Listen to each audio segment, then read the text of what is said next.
Questa mattina qui a Punta della Dogana circa 2000 lavoratori portuali del settore crocieristico e dell'indotto collegato si sono ritrovati qui per manifestare e chiedere risposte al governo dopo anni.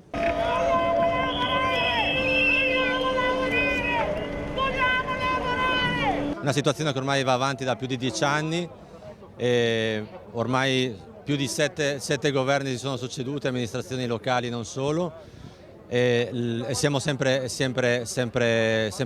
qui, non si fa un passo avanti.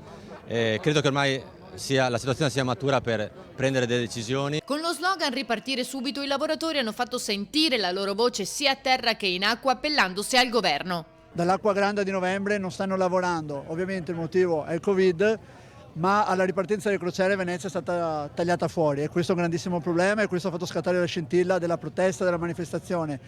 La situazione è disastrosa, siamo in cassa integrazione da marzo e purtroppo non si vede luce per questa stagione e speriamo nella prossima. Viene contestata l'incapacità della politica e di una parte della realtà imprenditoriale di creare un terreno di confronto e progettualità, ora necessario più che mai. Si possono trovare le soluzioni per mettere e conciliare le ragioni del lavoro con le ragioni della portualità e le ragioni dell'ambiente.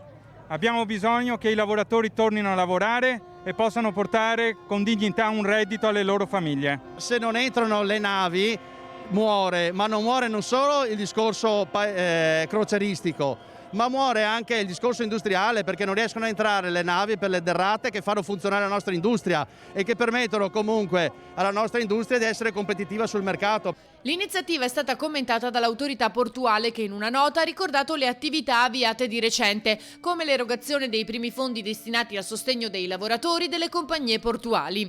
Il commissario Musolino inoltre, specifica la nota, non ha partecipato perché la manifestazione, di cui condivide l'importanza, si tiene a ridosso delle elezioni e potrebbe sfociare su finalità non convergenti con gli interessi portuali e le funzioni istituzionali dell'ente.